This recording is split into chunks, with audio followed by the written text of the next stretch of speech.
สุดท้าย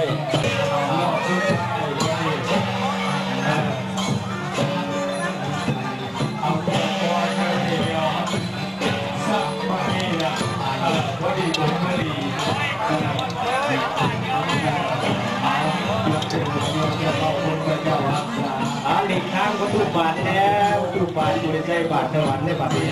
มาทำบุญทำงานขอเกี่ยวใส่เอาบาททุกท้ายไปที่ใส่กับใส่ก็ไปออกเด้อปีนึงนี่เท่าเดียวเลยตั้งทุกท้ายแล้วพญาหงเลยจะติดขึ้นสูงคนละบาทนี่แหละ9 บาท9หน่วยแล้วเรื่องเหรียญกับใส่ก็เปิดกับใส่ก็ไม่ออกเด้อทำจุปัจจัยไหลแล้วก่อน2 ดอกกับใส่3 ดอกกับใส่บาททุกท้ายเครดิตคาดกับใส่ก็ไม่ออกเด้อกำลังหลายอาจารย์คนเราด้วยเสียงบันทึกทายบันทึกหูโมทนาพาดลงสุนทรสัมมาพระเวทของเมืองผู้สีสีเข้ากับพวกตัวพ่อเป็นเข้ากับพวกตัวเราทางกินเวลามาเรื่องกายปัญญาเลยนะบอกเป็นตัววันนี้บอกกระเป๋าหอยตะดอกเอาโม่แล้วเราวันนี้สายชุดในวันนี้เนี่ยเอาขึ้นได้ไปยังพอดียามันไปยังนางเทวาจันโนเอวังตาวังวิเตโยหอยเตยสุเตยวังทะเลมังยามังเกศิเสวังลิโกอันเยอภิเษกเกณฑ์ตามพวนทางตัวพระโมตันเทตุมาจะทำสุมังคังสุมังคังสุวัติคังตุมังโม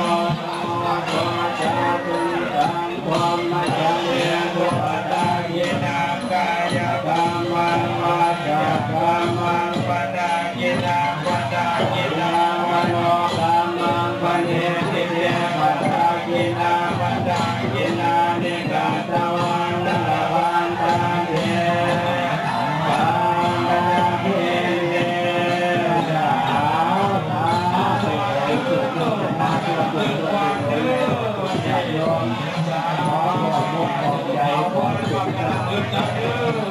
นำนาโมขอให้ปู่โมทนาออกผลญาติโยมขอชีวิตความสุขใจสบายใจมาเจ้าพระท่านแก้วท่านนี้ทำนำข้าวบอกเด้อจะได้ยกขึ้นหายจะได้ขาดเกินว่ารักษาสองความทำดีไหลต่อของเราที่รักก็ใครของกินได้ไหลเผาแล้วมองสวมตาเข้ามาตัวมาโดยขอเด้ออาจจะมีความสุขความเจริญว่านี่ไม่ออกไม่ไหลแต่ละนี้ขอให้สุขสูง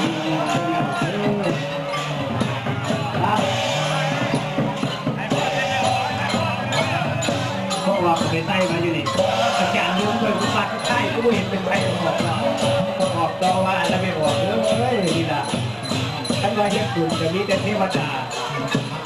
เทพบุตรบุตรนี้หลายเลยบริวารก็มีแต่เทวดาเลยนะไปออกอีกหลายต้องออกเลยออกตัวว่าเนาะ